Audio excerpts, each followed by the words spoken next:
সাংবাদিক আসাদুজ্জামান তুহিন হত্যার প্রতিবাদে উত্তাল গাজীপুর প্রেস ক্লাব। শুক্রবার সকাল থেকে খুনিদের গ্রেপ্তার ও বিচারের দাবিতে সহকর্মীরা করেন মানববন্ধন। দুপুরে ঢাকায় মানববন্ধন করেন বিভিন্ন ইলেকট্রনিক, প্রিন্ট ও অনলাইন পোর্টালে কর্মরত সাংবাদিকরা। এ সময় তারা 24 ঘন্টা পেরিয়ে গেলেও কোনো আসামি গ্রেপ্তার না হওয়ায় ক্ষোভ প্রকাশ করেন।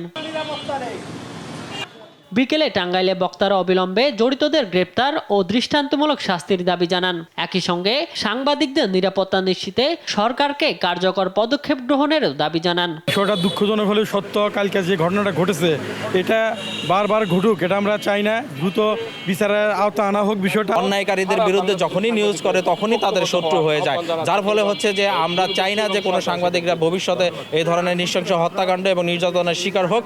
দিনাজপুরে হওয়া কর্মসূচিতে বক্তারা সারা দেশে সাংবাদিকদের উপর নির্যাতন বেড়ে যাওয়া নিয়ে গভীর উদ্বেগ প্রকাশ করেন।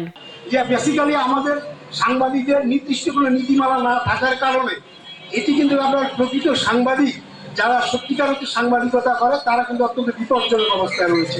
এর আগে সকালে কিশোরগঞ্জ সেন্ট্রাল প্রেস ক্লাবের ব্যানারে জেলা শহরের গৌরঙ্গ বাজার মোড়ের স্টেশন রোড এলাকার হওয়া কর্মসূচিতে সাংবাদিকদের নিরাপত্তা নিশ্চিতে সাংবাদিক সুরক্ষা আইনের দাবি জানান। নিহত তুহিনের নিজ উপজেলা ময়মনসিংহের ফুলবাড়িয়ায়ও মানববন্ধন করেন স্থানীয় সাংবাদিকরা। শামীম হোসেন, নিউজ ডেস্ক, দেশ টিভি।